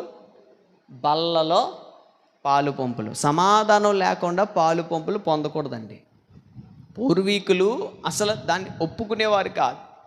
ఇప్పుడు మన దైవజనులు అలా స్కిప్ అవుతూ వెళ్తున్నారు. కానీ పూర్వీకులు ఒకవేళ మందిరంలో ఎవరికైనా సమాధానం లేకపోతే వారు ప్రభు బల్లలో పాలు పంపులు పొందడానికి వీల్లేదు. మళ్ళా ఎప్పుడు పొందాలలో? దైవజనుని ఎదుట, సంఘము ఎదుట సమాధాన పడిన తరువాత మాత్రమే వారు బల్లలో పాలు పంపులు పొందడానికి అర్హులు. దేవునికి స్తోత్రం, హల్లెలూయా. కొంతమంది గుసా వచ్చేసి వెళ్ళిపోయేవారు కూడా. నేను చూసేవాడిని, గుసా వచ్చి వెళ్ళిపోయేవారు కూడా. సమాధానము లేకుండా దేవుని బల్లలో పాలు పంపులు పొందడానికి ఏమాత్రము అర్హత లేదు. దేవునికి స్తోత్రం. క్రైస్తవుల మధ్య సమాధానములు, సంఘములో అందరి మధ్య సమాధానం ఉండాలి. ఉందా నీకు సమాధానం? నీ కుటుంబంలో నీకు సమాధానం ఉందా? నీ భర్తతో, నీ బిడ్డలతో, నీ ఇరుగు పొరుగు వారితో సమాధానం ఉందా? సమాధానము కలిగిన వ్యక్తిగా నీవు జీవిస్తున్నావా? ఇలాంటి ప్రియమైన దేవుని బిడ్డలారా, మనం ఏదో ఆత్మఫలాలు ఎప్పుడు వినేస్తాం అనుకుంటాం. కానీ ఈ ఆత్మఫలాల్లో ఉన్నటువంటి ఈ ప్రత్యేకమైన అంశాలు గనక మన ఆత్మీయ జీవితంలో ఉంటే, ఒక మాట చెప్పనా, లోకం అంతా ఆ వ్యక్తి వైపే చూస్తుంది. నమ్మిన వారు స్తోత్రం చెప్పండి. ఏముంటే? ఈ ఆత్మఫలాలుంటే యేసయ్య వచ్చి చూడడం అది తర్వాత. కానీ ఫస్ట్ నీ ఊర్లో ఉన్న నీ ప్రజలే నిన్ను విచిత్రంగా చూస్తారు. నిజమేనా ఈమె? ఈ సువార్తము నిజమేనా ఇలాగుంది? అప్పుడెప్పుడు అలా ఉండేదిగా, అప్పుడెప్పుడు అలా మాట్లాడేదిగా, అప్పుడెప్పుడు చాలా భయంకరంగా తిట్టేదిగా, ప్రేమ లేని దానిగా, ఎవరితో సమాధానం లేని దానిగా, ఏ విధమైనటువంటి మంచి లక్షణాలు లేని దానిగా, ఒక సాక్ష్యము లేని దానిగా ఉండేది. నిజమే, ఈమెనా అని ఆశ్చర్యపోయే విధంగా ప్రియమైన దేవుని బిడ్డలారా, ప్రభువు మనలను ఈ లోకంలో సాక్షులుగా నిలబెడతాడు. దేవునికి స్తోత్రం, హల్లెలూయా. కాబట్టి దేవుని సన్నిధిలో ప్రియమైన దేవుని బిడ్డలారా, ఇవన్నీ వివరించుకుంటూ పోతే ఇది ఆన్లైన్ ప్రేయర్ అయిపోద్ది ఇంక రాత్రి. సో కాబట్టి దేవుని సన్నిధిలో నేను ఎదురుకెళ్తున్నాను. ప్రేమ, సంతోషము, సమాధానము, దీర్ఘశాంతం. ఏ శాంతం?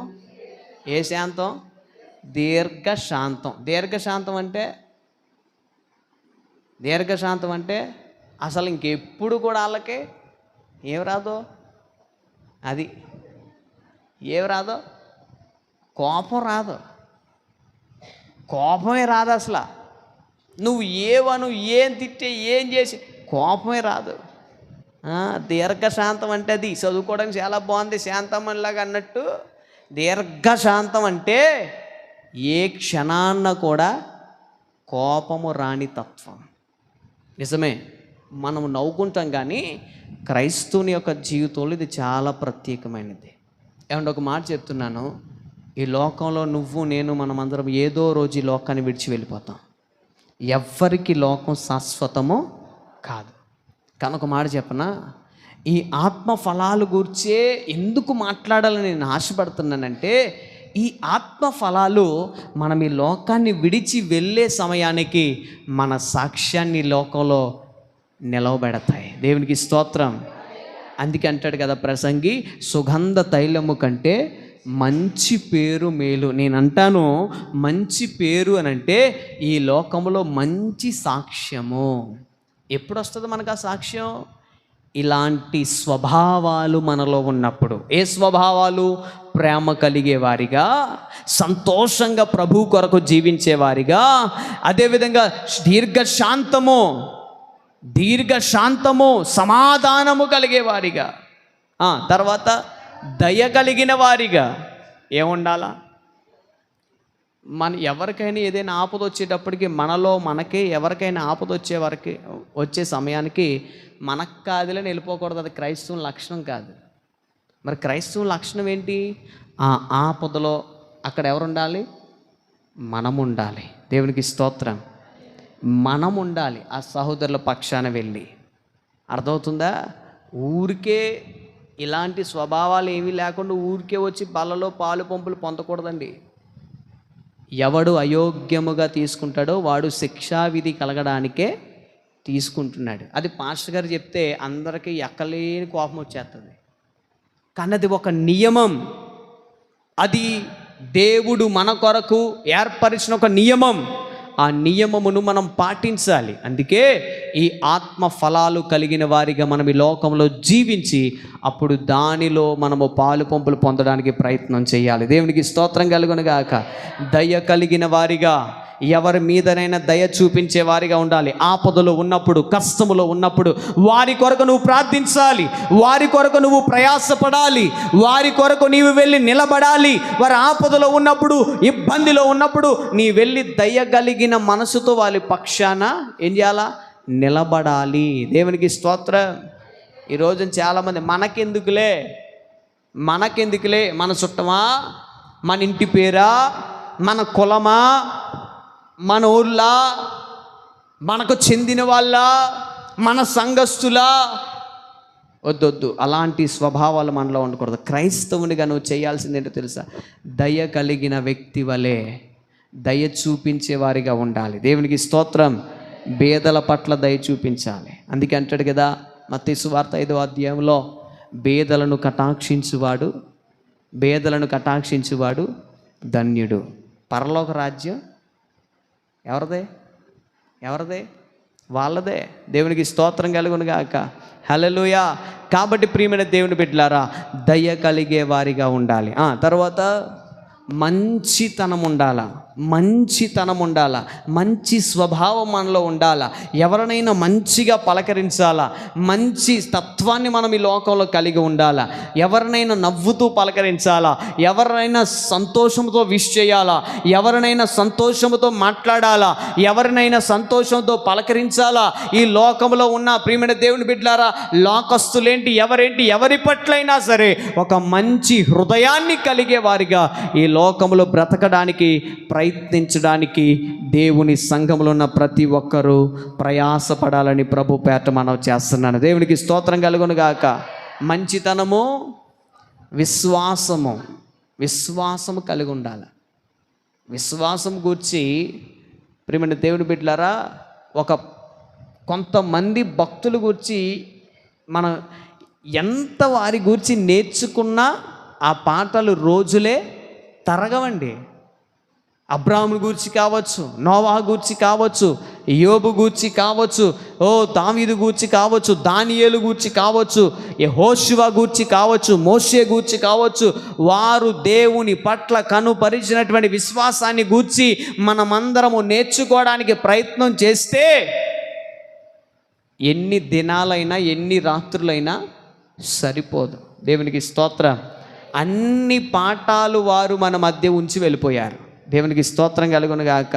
అందుకే కదా హెబ్రీ పత్రికలో అపోస్తుడైన పౌలు వారందరి గురించి ఒక చిట్టాలాగా స్పష్టంగా రాసుకుంటూ వస్తున్నాడు ఆయన. దేవునికి స్తోత్రం కలుగును గాక. హల్లెలూయా.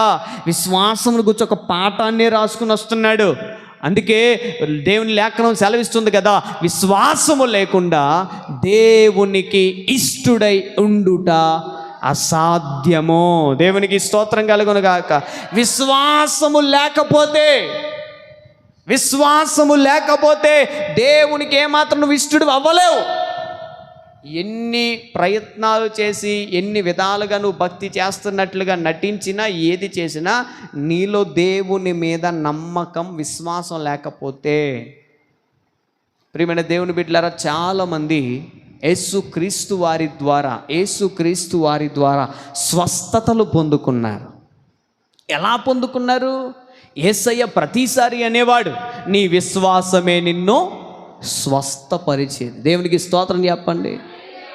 ప్రతిసారి కూడా ఆయన ఉచ్చరించే మాట అదే, నీ విశ్వాసమే నిన్ను స్వస్థపరుస్తుంది. అంటే మనకు స్వస్థత కలగాలన్నా, అర్థమవుతుందా, మన జీవితంలో మేలు కలగాలన్నా, మన జీవితంలో ఆశీర్వాదం కావాలన్నా ఎక్కడికో పరుగులెడితే రాదో, ఎక్కడికో వెళ్ళి వాళ్ళు చెప్పేవన్నీ చేస్తే రాదో, ఎక్కడికో వెళ్ళి వారు చెప్పినట్లుగా 7 వారాలు 10 వారాలు 13 వారాలు చెప్తే రాదో, లేకపోతే ఈ దైవజనుడు కాదని ఇంకో దైవజనుడు, ఆ దైవజనుడు కాదని ఇంకో దైవజనుడు అని, ఈ చర్చి కాదు ఆ చర్చి కాదని ఈ చర్చి, ఏదో పిల్లలు పెట్టిన పిల్లి తిరిగినట్లుగా తిరిగితే ఆశీర్వాదం ఏమి రావు, నీ జీవితంలో మేలు జరగవు.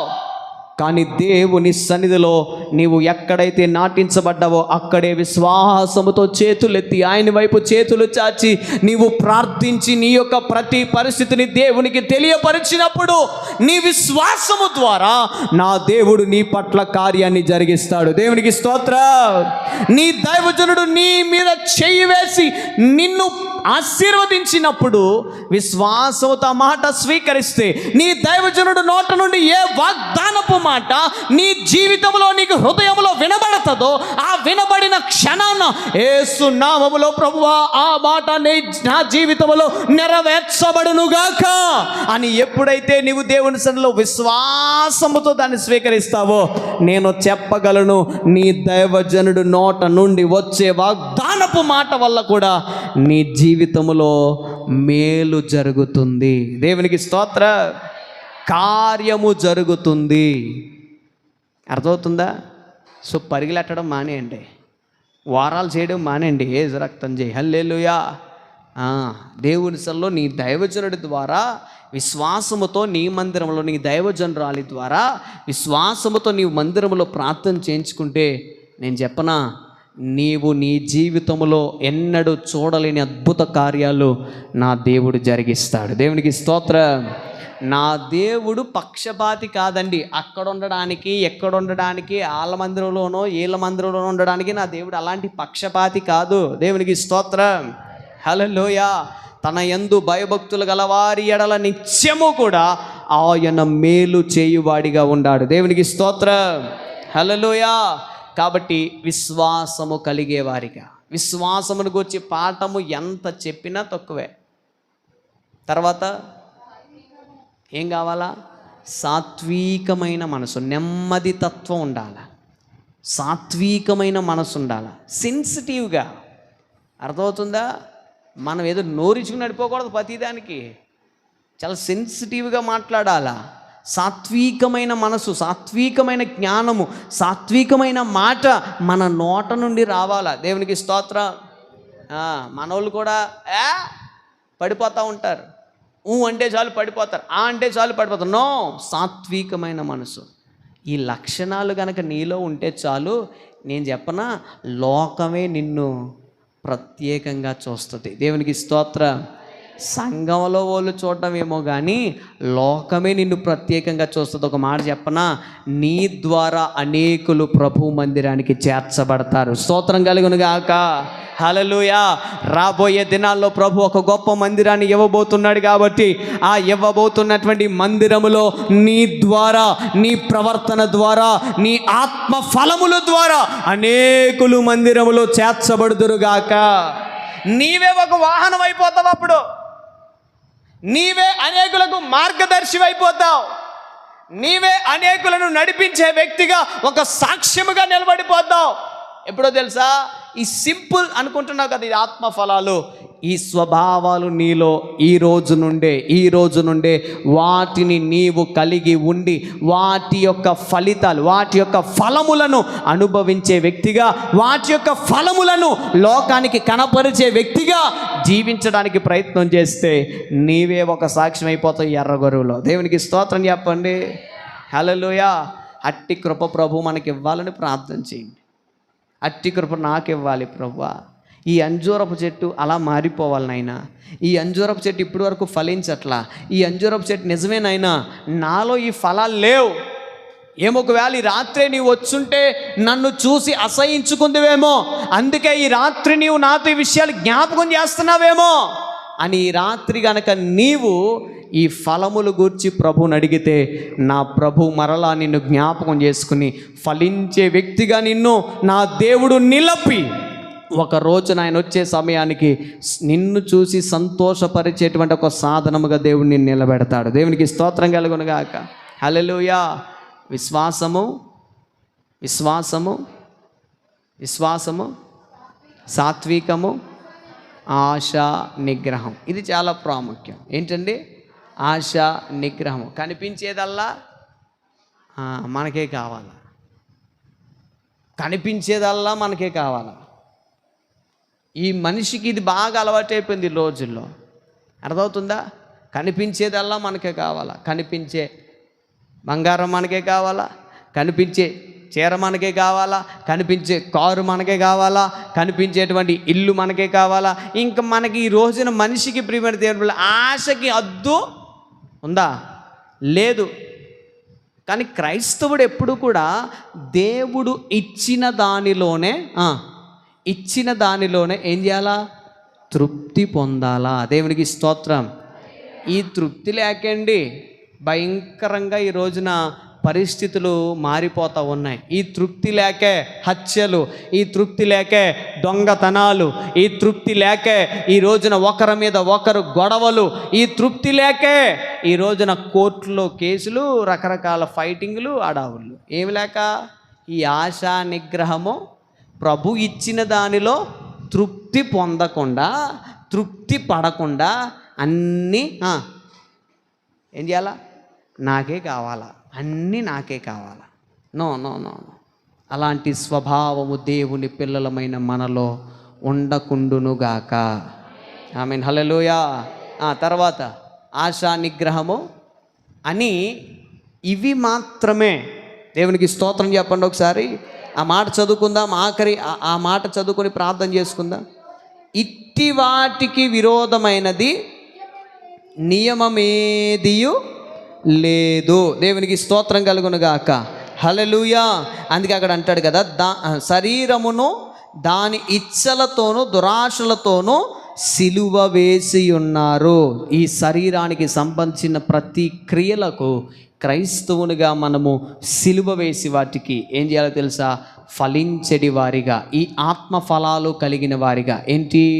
ప్రేమ, సంతోషము, సమాధానము, దీర్ఘశాంతము, దయాలత్వము, మంచితనము, విశ్వాసము, సాత్వికము, ఆశా నిగ్రహము. ఈ 9 ఆత్మ ఫలాలు గనక మనము ఫలిస్తే, ఒకరోజు అంజూరపు చెట్టుగా నీవు ఈ 9 ఫలాలు నీలో ఫలించినప్పుడు నా యేసయ్య వచ్చి నిన్ను చూసేటప్పటికి ఆయన సంబరంగా సంతోషిస్తూ ఉంటాడు. దేవునికి స్తోత్రం కలుగునుగాక.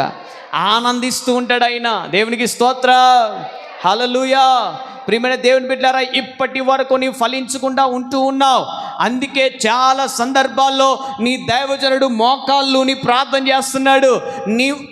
మీకు మాట చెప్పనండి, మీలో ఎవరు ఆత్మ ఫలాలు కలిగి ఉన్నారో కలిగి లేరో యేసయ్య ఎప్పటికప్పుడు తోటమాలి అయినా చెప్పాలి, దైవజనుడితో చెప్తూ ఉంటాడు.